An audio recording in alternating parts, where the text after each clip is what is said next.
Halo guys, assalamualaikum. Welcome back to my YouTube channel. Oke, di video kali ini saya akan menceritakan kisah nyata. Ini horor banget ya, dan lagi viral banget saat ini. Nah, jadi cerita kali ini adalah tentang pengakuan Gibran setelah hilang 6 hari di Gunung Guntur. Nah, jadi Gibran ini selamat karena nggak makan pemberian hantu. Nah, Muhammad Gibran ini adalah seorang bocah 14 tahun. Dia tidak merasa hilang selama 6 hari itu karena di dunia gaib itu masih siang hari. Jadi Gibran ini tidak menemukan malam hari. Gibran menyatakan bahwa dia berada di sana paling 1-3 jaman aja katanya. Dia nggak ngerasa hilang selama 6 hari. Nah, saat dia hilang itu dia merasa ditemani perempuan misterius dan bapak-bapak kayak gitu di negeri gaibnya itu. Nah, gimana sih cerita selengkapnya? Yuk, langsung aja kita bahas, cekidot. Nah, jadi waktu itu pada tanggal 18 September 2021, Gibran ini naik Gunung Guntur di Garut dan teman-temannya 13 orang yang dia kenal melalui media sosial. Nah, Gibran ini mendaki lewat jalur PLP Citris. Nah, Gibran melewati pos 1, kemudian pos 2 dan pos 3. Namun, dia merasa ada yang mengawasi terus di tiap posnya itu. Nah, Gibran ini nyampe ke pos 3 pada jam 5 sore. Nah, karena hari mulai sore, mereka membangun tenda di pos 3. Pada malam hari, Gibran kebelet, dia pengen pipis. Nah, akhirnya dia pipis di WC. Balik lagi ke tenda dan kemudian tidur. Nah, saat bangun, dia sudah ada di sungai dan kondisinya itu sudah siang hari. Nah, di situ rame seperti banyak penduduk. Ada ibu-ibu yang nyamperin ngasih makan waktu itu, tapi nggak diterima. Nah, kata Gibran, itu dalam sehari dia ditawarin makanan oleh orang lain tuh sampai 4 kali, tapi nggak dia makan. Terus menurut pernyataan Gibran juga, ada bapak-bapak yang nawarin keris, terus ngajak ke rumahnya juga, tapi ditolak oleh Gibrannya kayak gitu. Nah, Gibran ini kan ceritanya mau naik ke bukit tuh, tapi anehnya selalu berakhir di sungai itu terus. Jadi muter-muter aja terus di sungai itu selama berjam-jam kayak gitu. Nah, sedangkan pernyataan dari teman-temannya Gibran itu begini. Jadi, pada jam 4 subuh, teman-temannya kan bangun tuh. Mereka berniat muncak untuk melihat sunrise. Nah, tapi Gibran ini masih ngantuk dan memilih melanjutkan tidur. Akhirnya semua teman-temannya ini pergi muncak meninggalkan Gibran sendiri di tenda. Nah, saat hari mulai pagi sekitar jam 6-an pagi, teman-temannya Gibran ini turun, balik ke tenda, dan mendapati Gibran sudah tidak ada di sana. Jadi sampai sore hari, bahkan sampai malam hari, Gibran ini tidak ada. Nah, teman-temannya langsung melaporkan berita kehilangan Gibran ini ke pos 3. Nah, pada besok paginya, dilakukan pencarian oleh Operasi SAR. Semuanya turun tangan, TNI, Polri, dan warga pada heboh ikut membantu mencari Gibran. Nah, kemudian pada hari Senin, pada saat itu hujan turun dengan deras dan kabut yang sangat tebal mengakibatkan pencariannya ditunda. Nah, kemudian pada hari Selasanya melanjutkan pencarian dengan tim yang lebih banyak. Karena kan udah mau 3 hari ya, kan hilangnya dari Minggu, Senin, Selasanya. Namun masih tidak berhasil ditemukan juga. Nah, kemudian pada hari Rabunya, 22 September 2021, dilakukan pencarian lagi dengan 100 orang petugas, tapi tetap masih belum ketemu. Nah, kemudian pada hari Kamis, wilayah pencariannya itu diperluas 1,5 km dari pos 3. Dan masih nihil, masih belum ketemu. Kemudian, nah pada hari Jumat nih, dilakukan pencarian lagi dari pagi sampai sore hari. Dan tim SAR mendapat kabar dari warga sekitar bahwa Gibran ini sudah ditemukan oleh Pak Ade. atau Mang Ade yang merupakan kuncen Gunung Guntur.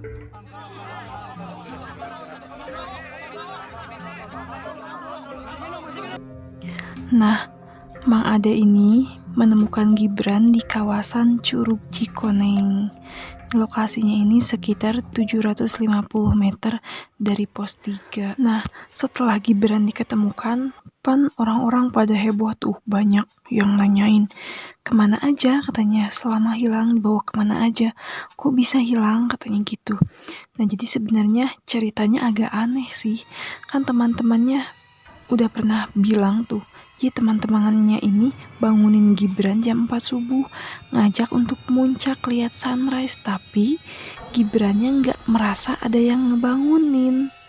Jadi dia hanya ingat pas bangun itu tiba-tiba udah siang hari dan lokasinya itu udah ada di pinggir sungai di Curug Cikoneng itu.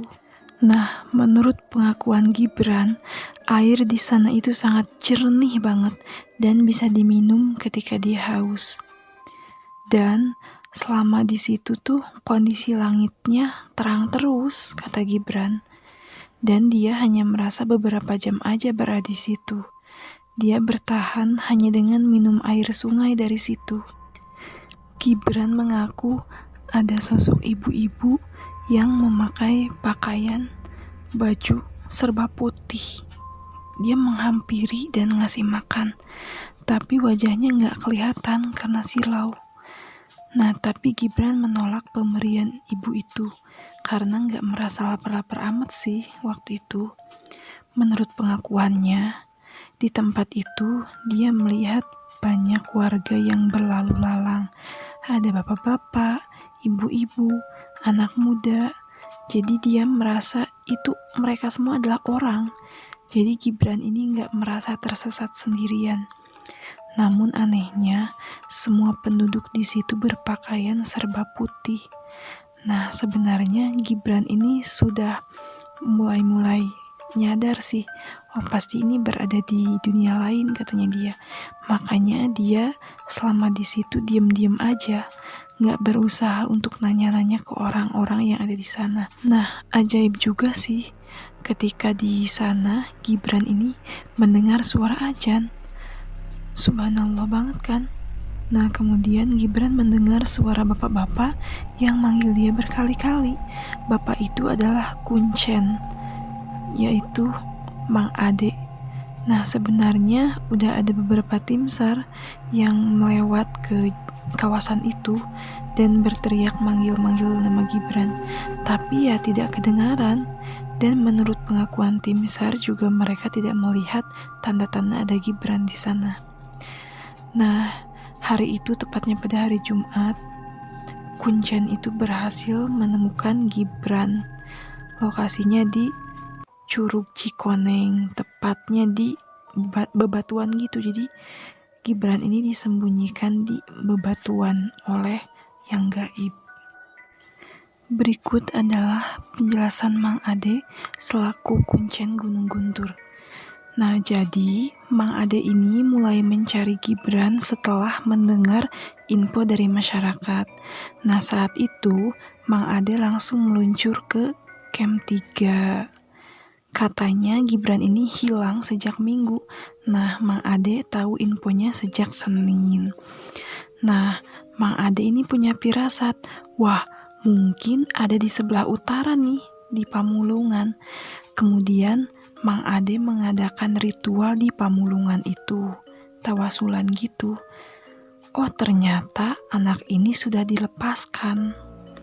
Kemudian Mang Ade mengikuti aliran air sampai 4 kali bolak-balik gitu. Ternyata Gibran sudah tidak ada. Besoknya, untuk kedua kalinya pada malam Rabu, Mang Ade bertiga dengan Pak Anang juga balik lagi karena penasaran sampai di bawah puncak 1 Kawah Purupui. Mang Ade mencari sampai semalaman. Nah, Mang Ade ini berangkat dari rumahnya jam 4:30 sore, nyampe jam 4 pagi terus pulang lagi ke rumah. Nah, Mang Ade ini berangkat lagi, jadi 3 kali ke atas. berangkat sama Pak Anang, tapi masih seperti kemarin. Karena tetap belum ketemu, akhirnya Mang Ade ngadain ritual di rumah 1 hari 1 malam.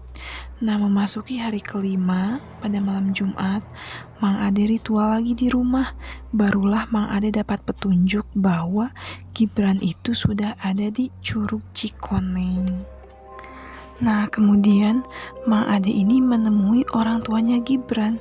Jadi, orang tuanya Gibran ini harus memenuhi beberapa syarat agar Gibran ini dapat segera ditemukan.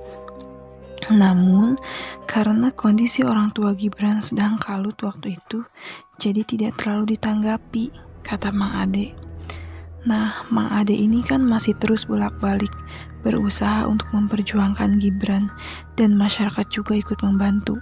Nah, pada akhirnya Mang Ade ini memakai modal sendiri. Jadi syaratnya yaitu harus ada paku bumi. Karena para warga tidak sanggup, akhirnya Mang Ade pakai modal sendiri. Nah, Mang Ade ini yakin dengan izin Allah bahwa dia itu akan dikasih petunjuk di situ langsung. Yakin kalau Gibran ada di situ, di Curug Cikoneng. Kemudian, Mang Ade berangkat lagi pada hari Jumat ke Curug Cikoneng itu sendirian. Berangkat jam 3 sore, sampai di Curug jam 4 sore. Pas nyampe situ, Mang Ade motoin lokasinya dulu. Waktu itu Gibran masih belum kelihatan. Kemudian Mang Ade langsung memasang paku bumi. Dari yang gaib katanya harus dipasangkan paku bumi. Nah, Mang Ade ini kemudian menancapkan paku buminya. Kemudian tawasulan lagi di curug itu. Alhamdulillah ketemu Gibrannya. Gibran dibawa turun Mang Ade. Lokasinya di situ ada batu besar, terus ada lubangnya kecil. Gibran diumpetin di situ oleh yang gaib. Gibran masih diam saja waktu itu. Kemudian dikasih air. Tapi Gibran celingak-celinguk. Terus mulai sadar. Terus Mang Ade nanya tuh ke Gibran. Gibran, sama siapa kesini? Gibran menjawab, saya mau ngikutin teman ke puncak 1. Saya dibawa 4 orang. Tapi tiba-tiba kenapa saya udah ada di sini? Nah, terus Mang Ade nanya lagi. Terus Gibran makannya gimana? Ada yang nganterin ke sini? Gibran menjawab, ada. Tadi ada nenek-nenek dan 3 bapak-bapak. Terus Mang Ade nanya lagi, dimakan gak? Gibran, enggak. Mang Ade, terus apa saja makanan yang dikasih? Terus kata Gibran, nasi sama ikan, terus roti juga. Terus kata Mang Ade, dimakan gak? Kata Gibran, enggak. Terus kata Mang Ade, bagus Gibran, kalau dimakan udah gak bakal ketemu. Nah, kemudian setelah Gibran sadar, dikasih makan oleh Mang Ade. Soalnya Mang Ade bawa nasi juga yang khusus untuk Gibran. Nah, Gibran makan dulu seperti biasa. Nah, setelah Gibran sadar, Mang Ade langsung berusaha menelpon warga, ke ibunya Gibran juga, dan ke RW. Namun tidak ada sinyal waktu itu. Kemudian Mang Ade moto-motoin Gibran dulu untuk dikirimkan fotonya nanti, supaya masyarakat percaya kalau Gibran udah ketemu. Nah, pas awal-awal susah sinyal. Akhirnya Mang Ade mencoba menghubungi anaknya dulu lewat ilmu batin gitu, pakai ilmu. Jadi nyuruh anaknya agar menyampaikan info ke warga bahwa Gibran ini sudah ketemu. Nah, terus anaknya nyampein ke Polres, ke Polda, dan lain sebagainya. Nah, namun di situ Mang Ade bingung gimana cara bawa Gibran karena alat-alat seperti tambang kan tidak ada. Posisi mereka itu berada di bawah dan waktunya udah jam 5 lewat, udah mau maghrib. Nah, kemudian Mang Ade ritual lagi supaya gampang dibawa naik ke atasnya, ke tempat datar.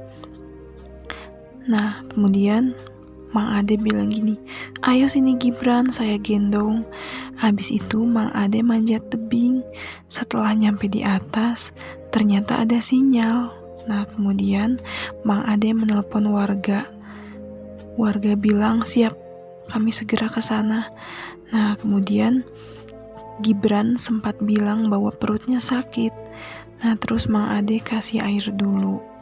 Nah, tak lama kemudian tim SAR dan yang lainnya datang ngebantuin. Alhamdulillah, dengan izin Allah, keadaan Gibran selamat. Berkat bantuan doa-doa dari para warga juga, alhamdulillah diijabah. Nah, kemudian ini nih ada pesan dari Mang Ade untuk para pendaki. Nah, jadi kata Mang Ade, mulai dari base camp, sebelum berangkat itu harus berdoa dulu. Jangan sompral, jangan bandel atau melanggar aturan. Jangan bersiul juga. Pokoknya taati aturan-aturan dari base camp. Yang paling penting itu berdoa. Nah, gimana guys? Ceritanya cukup serem kan? Kalian pernah juga nggak ketika naik gunung gitu, kalian mengalami hal-hal yang aneh atau bahkan mungkin pernah tersesat? Nah, kalian bisa nyeritain kisah kalian di kolom komentar ya. Nanti saya akan coba ceritakan ulang lagi di channel YouTube ini. Nah, untuk kalian yang pernah ngalamin kejadian-kejadian aneh yang kayak gitu di gunung, gimana nih? Apakah kalian kapok, nggak mau naik gunung lagi, atau tetap masih pengen naik gunung? Yuk, ceritakan juga pengalaman kalian ya. Oke guys, sekian dulu video dari saya. Jika kalian suka, tinggalkan like, comment, share, and subscribe. Jangan lupa bunyikan loncengnya juga ya, agar tidak ketinggalan updatean terbaruku. Oke guys, semoga bermanfaat ya infonya. See you in the next video. Bye-bye. Oh iya, kritik dan saran juga sangat saya harapkan ya untuk perkembangan channel ini ke depannya. Klik di kolom komentar ya. Oke, bye-bye.